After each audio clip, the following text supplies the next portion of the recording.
This video is brought to you by patreon.com/worsttake. Get access to exclusive live streams and Discord servers, on-screen shoutouts, and early access to some videos when you join now. Help make sure that we can continue to make content like this by supporting the Patreon. Links are in the description down below.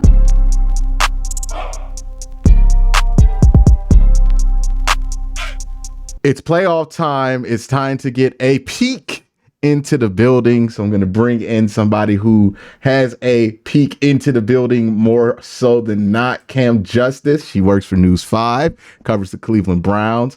How have the vibes been in the locker room so far? I assume that they're good, but compared to where this team was mentally, like in 2020, where this was kind of new to them, do you have like does this team have a different feel than that, or is it still kind of that same excitement? Well, I think there's a lot of excitement for sure, because for a lot of these guys, it's their first time. They weren't here in 2020. And so I think that you see that guys just really, really, like, the vibes are so high in the locker room. But there is also, I think, compared to because we were in the locker room in 2020. So it was all like via Zoom and everything because COVID, but like, you know, just based off like the things that they're saying that in the interviews in the media, press conferences, and even just at their lockers and around, there's a little bit of calm, right? Like, I think they're just having fun with it. I think they're confident in themselves, which is a really good sign, because you don't want to do too much. They said it all week. That's the message, is they want to be themselves. They know that they did what it took to get here, and everything that they did gave them success. And so they know that, and I think you can feel that in the players and the vibes, that they're very confident and they know that they deserve to be there. They earned their place here, and they think they can win, and that's exactly what you want. But they're also still excited, and they know the magnitude of making the playoffs. It's not an easy thing to do. Not every team does it. And to be in this position is something that they should be very proud of and excited for, and it should feel a little different. It should feel special, and I think you get a good mix of that. And that, to me, that is super promising for, you know, how they're going to play on Saturday. That's huge. Yeah, and I think it's interesting because the Texans are the young team coming into this, right? Their leadership's young. It's CJ Stroud, Will Anderson, D'Amico Ryans is a first-year head coach. Like, this is truly super new to them. Then you roll over to the Cleveland Browns. Kevin Stefanski he at least coached the Chiefs game, right? Like, he did not coach the first playoff game. Well, he wasn't on the sidelines. He did everything else. He got the game plan together. Yeah. Everything was him, but it just wasn't there to do. He wasn't on the sidelines because of COVID. Right? He's been through this before. He's felt the roar of a close playoff game. He's felt the pressure of that. I mean, Joe Flacco has been through as much playoff experience as anybody. Myles Garrett's played in those games. Your leadership on the Browns have kind of been through this before. Even like David and Joker, we forget how many guys has been on this team forever. Amari Cooper is another one who's been through this. Denzel Ward, like all of the key players. Like, I think Grant even was on that 20. No, he was Achilles tear year, right? So like, this is maybe new to like guys like Grant, guys like JLK. But for the most part, the bulk of that locker room, I mean, you got guys who have won Super Bowls, and Juan Thornhill, Shelby Harris, Joe Flacco on that sideline. This is a not old group, because they still are like, 28, 27, but very experienced group to where they understand the magnitude of the moment, but it's not going to consume them, or you have this faith that it's not going to consume them, because they've been here before, where you look at the Texans and very talented, very young group. You don't know what you're going to get from them, but this is an environment to where, hey, they could come out here and pretty much blow everything that they have in like 30 minutes because they put it all into that first drive, right? And it's just interesting not only seeing a Cleveland Browns team in the playoffs, but seeing a Cleveland Browns team in the playoffs where they're in a position to be the more veteran team than the team that they're playing, which we can't say has happened since reactivation, right? Like, that's not been the case ever. since reactivation. I mean, you have to go back to like the 80s to find a Browns team in that kind of a situation where it's like, hey, it's a really young, talented team, but I feel like the Browns are more experienced and kind of more ready for this moment. That's I think what makes this so special this time around is this team not only has the experience, right, where they should be able to go out there and be calm, cool, collected, and get the job done, but they're not, they're not. They are still hungry. They don't Mm-hmm. feel as if this is deserved and this is just. It's not every year this happens. They understand that. They know. I think in 2020, right, when they lost to the Chiefs, the press conferences, everybody was like, "We'll be back. We'll be back." Like, "Oh no, we're coming back." And Mm-hmm. what there was not even that much of a disappointment because I think they were excited that they got there, but maybe a little overly confident that it would be very easy to get back there the next year, and they didn't the next year. And so here you are. You realize the difference of, okay, this is not that easy to get into. It takes a lot of work. It takes a lot of things falling the right way. And now here we are. We know what it took to get back here, and we know what it takes to win a game. So they have that under their belt, but they didn't have the results they wanted last year or last time. And then the last year and the year before that, they didn't have any postseason. And so I think that hunger mixed with the level of experience within different guys in the roster and the level of experience of this organization as a whole from 2020 makes it a really nice mix of experience and hunger to give them that little boost that they need to kind of overtop that young vibe of the Houston Texans.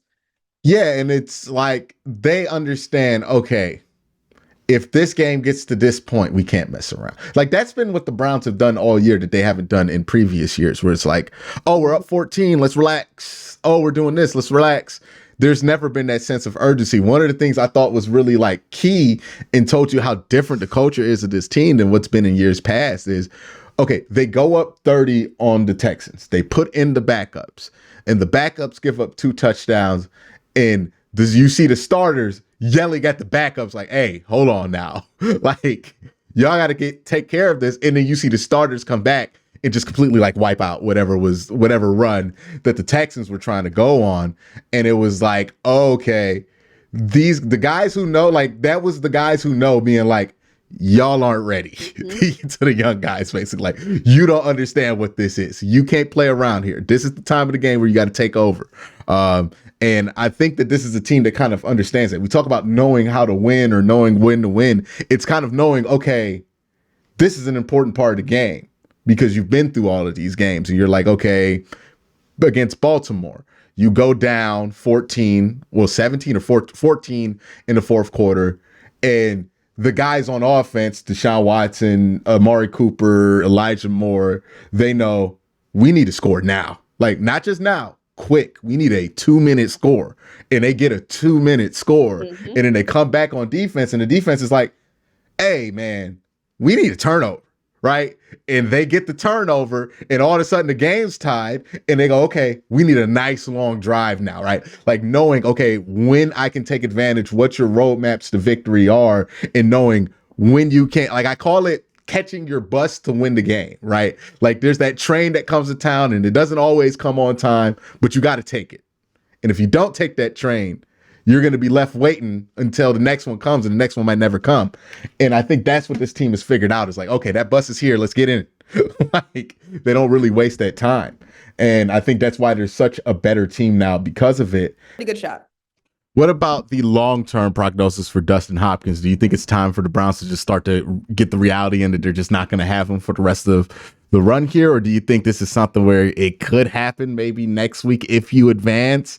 Like it seems like a serious enough hamstring injury that even if he does return, you do worry about it affecting his ability to kick. Yeah, and I think that there is a good chance for that, right? Because the fact that he's missed multiple games and now he's missing a playoff game, that's not a good sign. You thought, okay, maybe you can just get him that extra rest.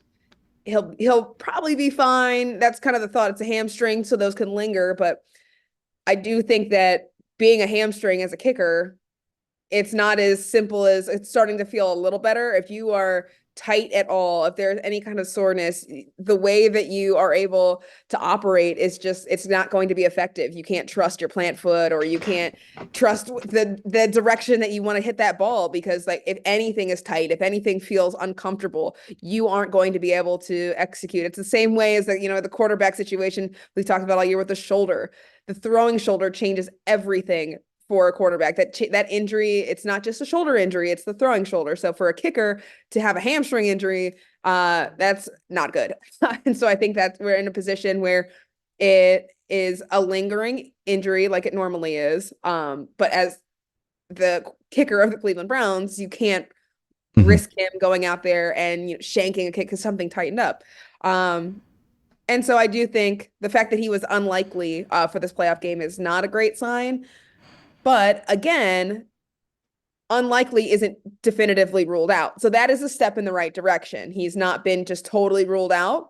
I think so. That means they are seeing some progress with that hamstring injury. So yeah, should the Browns win and advance, then I think you have a better shot at him coming back. But we'll see what happens with Riley Patterson. Everyone is a little worried about that, but he is a guy that he has experience. It's not as if this is his first game, as a kicker. It's not a Dustin Hopkins situation where, okay, if the game comes down to a 50-yard field goal, you can put it on his foot and hope that you win, and you can expect that from him. I don't think you want to do that with Riley Patterson, and that's not fair to him because he's new to this, but talked about it leading into practice today. The good news is that with Dustin Hopkins being out and Corey Bojorquez back, that game in Cincinnati, while it didn't have any meaning, it did hold some really good reps between the holder and the kicker. And that is the biggest piece of chemistry when it comes down to kicking. And I think that was a really, really good step for the Browns to take with Dustin Hopkins going through that injury. So there should be some faith in Riley Patterson to get the job done, to just go out there and make your extra points. If you have to hit a field goal, you hope that it's in a nice, decent range, little chip shot here and there if it comes down to it. But I don't think it's necessarily the end of the world for the Browns that Dustin Hopkins is out. It's just unfortunate because Dustin Hopkins is such a weapon, and he's been able to have those game winners. You can rely on him and his foot. Well, now you don't have that necessarily. And so, Riley Patterson, you're up. Hit your kicks that you need to hit, and Joe Flacco score touchdowns. That's what it comes down to. Yep. You just hope that you don't put your kicker in a position where it really matters, right? Like just let it matter to Joe Flacco, let it matter to Myles Garrett, right? Like those are the guys we're okay with the game coming down to at this point. Underrated guys in that locker room dynamic. I don't know if you remember, in 2007, the Guardians had this guy Trot Nixon on the roster. And he was like pretty blatantly only there for vibes. Like everybody, he was like doing the little like whipped cream pie to the face thing on the interviews. Like he would like dunk guys with water. Like he played third base, but he was clearly there for vibes. He did the same thing for like the Boston Red Sox in like 05, 04 or something like that. And he came to the Guardians for a year, and like they were good. They didn't have him the next year. The vibes were never the same with that Grady Sizemore era team. I'm wondering, in this Browns locker room dynamic, who are the Trot Nixons like on this team? Like who are the guys in here who might not have the giant role on the field, but do have a significant role in the dynamic of how these guys get along or how these guys communicate on the field? Like I think was it Jim Schwartz talked about how Ronnie Harrison's kind of one of those guys, right? Where he's been, well, not Ronnie Harrison, Ronnie Hickman is one Other of those Browns, guys. yeah, other Ronnie. Yeah. Two different guys, two completely different guys. But Ronnie Hickman has been one of those guys in the absence of all of them. And I'm just wondering, from your perspective, who have you seen where you're like, okay, they're a little bit more important than I think what Sundays would tell you, or what just exclusively the stats would tell you? And I would say, like on the field, there's some different guys, but in that locker room, like you were saying, I would say just the high energy guys that like Cam Mitchell. He has incredible energy, right? Hmm. He's popping in, he's friends with everybody, he'll make you laugh, like, and I think he gets groups of guys talking with each other. AJ Green's another one where he's just like friendly to everybody and very, very much friends with everybody. And I think that kind of helps foster a lot of good relations within that team. And yeah, maybe they're not, giant roles on the field every week, but to have guys like that you're like are just a joy to be around, I think that is a big game changer, and every locker room needs one. And there's the guys that have the big roles that are like that too. Zadarius Smith, I say it every time. He is like the biggest change in this locker room. I think him bringing him in was huge for on-field production and to help alongside and opposite of Myles Garrett. But bringing him into this locker room, he's insanely fun, right? He is just a good time all the time. Just like he'll make you laugh. He will get guys just like the camaraderie with him. Hmm. He's a very, very good locker room presence, and he's got experience, and so that helps with the young guys. If you have a guy like that who has some experience under his belt and can still have fun with it, I think that's a big time thing. But those guys for sure. And then I would say like on the field there James Prochet is his energy is just unmatched. And I think he's a guy that could really, explode at any given moment. He is not only super dedicated to just trying to be his best in any given moment, but he is a really big part of a good, fun culture within this Cleveland Browns locker room. He's fun with the players. He's fun pregame. Every week pregame, he plays catch with the fans. Other Hmm. players do that, but James Prochet does it every single week. Every week he plays catch with the fans, and he'll run up and down the sidelines as he's working out and he's doing warm-ups, and he just screams like football, football, football, and it gets like insane. It's wild. It's just so much fun. He's electric, and I think there's so many guys like that, but those are the guys that maybe don't get talked about a lot for Hmm. their presence. And you think of the big name guys, you think of the leaders, but there are other guys on this roster that are really driving forces to the good vibes, the high energy, the really high camaraderie, and just the energy of the next man up mentality. Because Hmm. these are the guys that you have to call on these guys when it's their time, when someone else goes out. These are the guys you're going to call. So if you can have those kind of people in your locker room at every single level throughout the depth of your roster, you are in a good spot. And I think that's where the Browns are. Yeah. And speaking of that, I think every run, every deep run or every playoff game, every memorable run that a team has these moments where guys kind of just step up out of nowhere. I mean, even at the college level, we saw this with the backup for Blake Corum, just like randomly like dicing up Washington, like at the beginning of that game. You always have these moments where it's like, hey, this dude just stepped up out of nowhere. And I'm wondering on this Browns team, like we know Miles is going to make some plays if this team does anything. If Denzel's going to make plays if this team does anything. Joe Flacco, Amari Cooper, the David Njoku. It's not going to surprise us if those guys make plays. But who are the guys that you're looking at with that next man up mantra? Is like, hey, they might be asked to make a play or two, and they might deliver out of nowhere for the fans, but it's kind of been something that you've been seeing boil to the surface all year. I think I'll break it down, maybe like one from each side of the ball, because I Okay. think there's a lot of different potential guys with potential to do that. So I think offensively, I would I would give it to a guy like Elijah Moore or Marquise Goodwin, where they're talented, you've been waiting for it, and you've seen moments. But I think, especially like Elijah Moore to me is a guy that screams breakout game in a playoffs with Joe Flacco because they already have a good connection. Elijah Moore is getting healthier from that concussion. He played a little bit, obviously, in week 18, but he looks like he's just ready to go in practice, just to really like go full out, full send in the playoffs. And I think that would be, to me, him or Marquise having a big breakout game like Amari Cooper did against the Texans, just having that game where you can't stop them. That connection is real. They find the end zone multiple times, or just like that deep threat that both of them can possess. I think that to me is those are the guys that I could see having big postseason runs. And then defensively, I would say I don't know if it'd be a surprise, but on the defensive line, I would say Obo Okoronkwo, even though he's dealing with the pectoral injury still, he's able to come back. I think he's a guy that could make some big time plays in some very crucial moments. He's kind of a starter, but he's in that rotation. So like him or even Dalvin Tomlinson, just like a multi-stat game because you had it once in one point. I could see him, stepping up a little bit and people being surprised that he was so effective there. But he's been effective all year, just not in that stat sheet. And then maybe I said one guy. There's three guys. Alex Wright.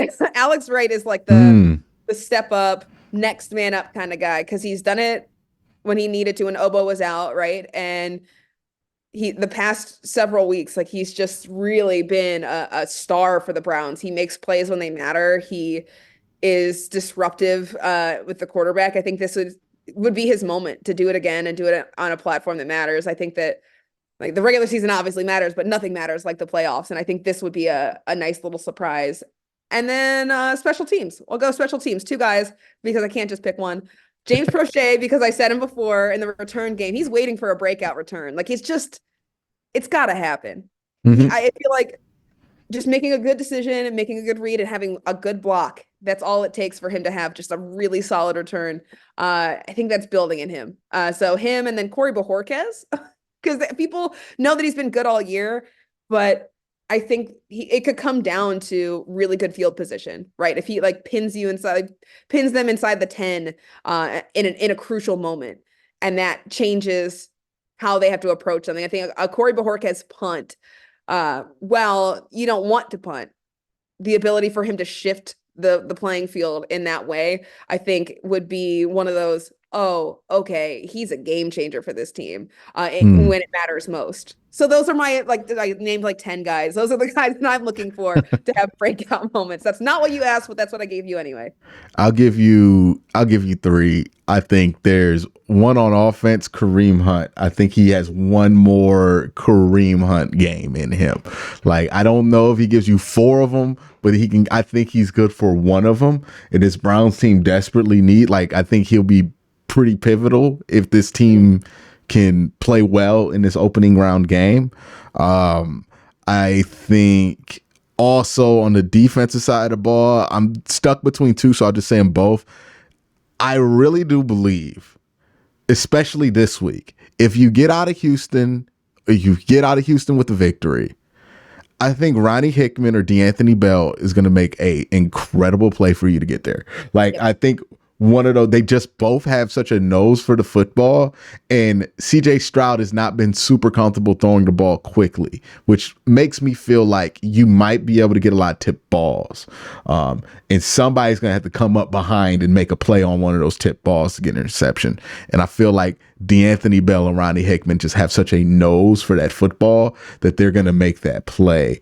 So those are the three that I'll go with. I think that we're going to be talking about like one of those, like, oh my gosh, could you remember that one? Like, if this team is able to play well in the playoffs. Anything else before we head out, Cam, that you want to get out about this Browns team? You know what? Because I should have said, I want to add Ronnie Hickman to my mix.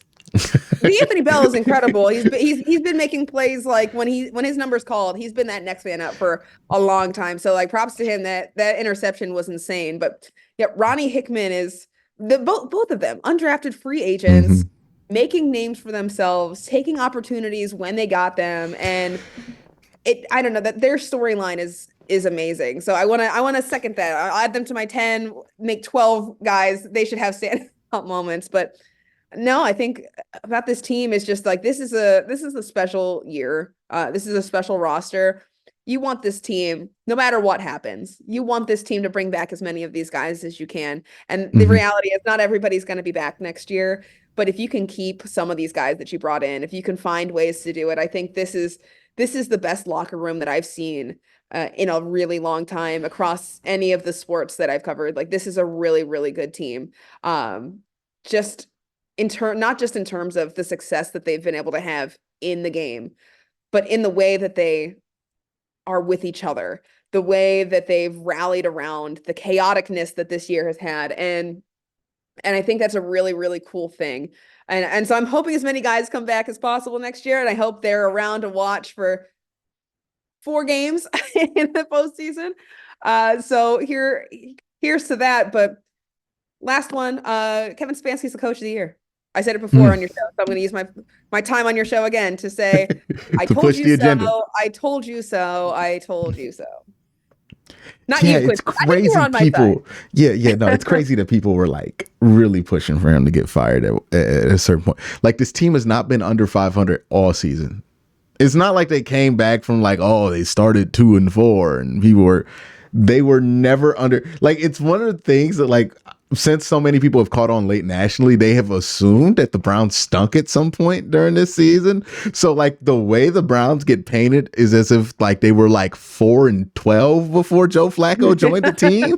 Like, but it's like, no, this team had always been like 2 games over 500 for the most part of this season. Like the lowest record they had was what, 1-1 when they lost to Pittsburgh, and then they went 3-1 after that, and then lost the game versus Baltimore, but then came back and then won against the 49ers. So it's like, it's such a weird year and how the Browns have been covered, but it's like also they have not been under 500. And we've talked about people wanting to fire the coach.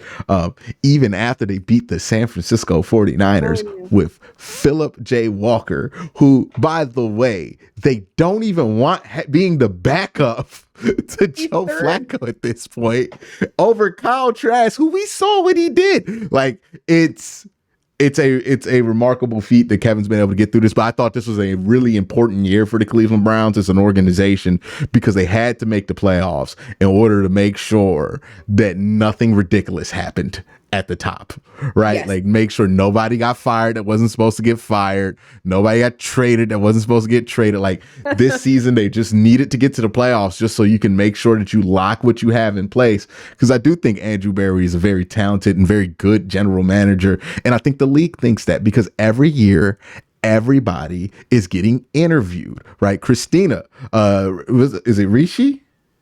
Oh, Catherine Raish. Catherine Raish.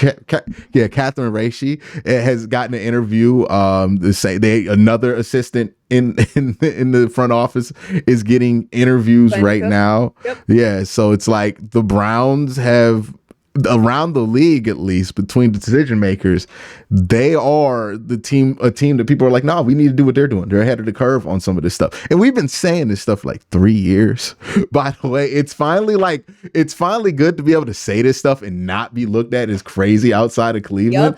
Yep. Because like we've been saying, like, hey man, they're ahead of the curve here. Teams are going to start doing what they're doing. You're starting to see like Bob Meyer get hired in Washington. It's like, oh, now people are trying to do what the Browns are doing, right? They're trying to set the structure from the back end and then have somebody who's won championship somewhere else and then like bring in these smart guys to run the organization and make the decisions. And if Washington's is anything like ours, it's gonna take like 5 years for the ownership to be like, okay, let's let them make decisions, because it took like 5 years for the Browns to be like, all right, let's let the guy we hired to make these decisions make these decisions. And they picked the right one to let actually do it. This is a good time to hand over the reins and just let this organization be what it is under the leadership that they have. This is great leadership from the top down. They have really assembled something really, really functional and successful in Cleveland. Yeah, and it goes to show you too, and this last thing I'll say before we head out, is how much it matters. Well, how much it doesn't matter what the initial reaction is, right? When you initially signed Paul DePodesta, oh my gosh, that's such a terrible, he's the Moneyball guy. The Browns are just desperate. It was like universally panned, that decision. And then you bring in Kevin Stefanski. People forget that was not the popular decision. Everybody wanted Robert Saleh, right, that year, right? It's like, oh, you picked the guy who lost in the playoff game, not the guy who won, and he's less impressive in all of this stuff. They wanted oh goodness, Josh McDaniels. Yeah, there's always people who are easy to scheme. I never get the Josh McDaniels thing, but yeah, people were really on that one. And Nick Caserio too, which great hire there by Oakland. But because didn't that end up being John Gruden too at the end of it? No, that was after John Gruden. That was at post emails. But it just goes to show you, like, hey, people might have this reaction at the beginning. We felt great about Hugh Jackson when he got hired. Mm-hmm. We felt great about Freddie Kitchens. We never felt better about Freddie Kitchens the day after he got hired for the rest of his run, right? Yep. So how you feel about it at the start, I think a lot of people have hung on to that, or maybe they hung on to how they felt about something in 2021. And it always evolves. These coaches evolve. These general managers, they evolve, they grow, they become better at their job. And we're seeing a coach who's grown. Kevin Stefanski in 2024 is not the same guy who was coaching the team in 2020. He reacts to things differently. He's still Kevin. Like, he's still Mr. 6-minute post-game press conference, but he does give you a little bit more than what he used to back then, especially on the sideline, especially in some of these candid moments, especially when it comes time to give a player his flowers. He used to just kind of like, oh yeah, well, it's been a good game and we just need more of that. I don't want to single anybody out. Yeah. Yeah. Like he's learned to, okay, that's really important for these things. And that's what you want to see out of a guy. That's how you know if you have a head coach worth keeping, is when you see them not just have a good plan to start, but if that plan goes down, they can adjust, because you can work with the guy who can adjust and move on the fly. But the guy who, the second something goes down, they start Tim Boyle. Like, that's not the dude that you want to roll with, because it's not somebody who's making good decisions on their feet. So I think this has been a season where it's like, okay, you can have security in the front office, you can have security in the coaching staff, and you can feel really good about where this team is at as an organization going forward. And that's why, like, I'm not worried about how's Watson going to be received when he comes. The pressure's going to be on him, but good. The team's good. The pressure should be on him to win games. And if he's a competitor, and if he's anywhere close to the guy he was in Houston or in Clemson, he should welcome that pressure, because the expectation in both of those stays, especially after his first year at both of those stays, was championships. So if he wants to be who he wants to be, the expectation is championships. So who cares if there's pressure on him? He doesn't. Like, so I don't get why so many people are so focused on that. It's like, hey, maybe we can trust that this organization knows what they're doing, and that they're going to put people in positions to succeed, and that they're going to continue to do something. There's a reason, and they should probably get the benefit of the doubt, which is something that I've been preaching for like the last couple of years with this team. And now we're finally here. But yeah, hopefully more people just decide, hey, if Cleveland does something that don't sound right to you, just give it the benefit of the doubt, right? Like, breathe on it. Like, just take a nap. They traded for Amari Cooper. They don't have anybody playing quarterback. Let's just give that one the benefit of the doubt here. Like, they might know something. Oh, they cut Odell Beckham and then went after Amari Cooper. Was that going to end the same? Probably not. They probably figured something out. But it's been an interesting ride. It's going to be even more interesting to see where it goes. And it's just funny to think, Cam, it wasn't that long ago that Ray Farber was the GM of this team.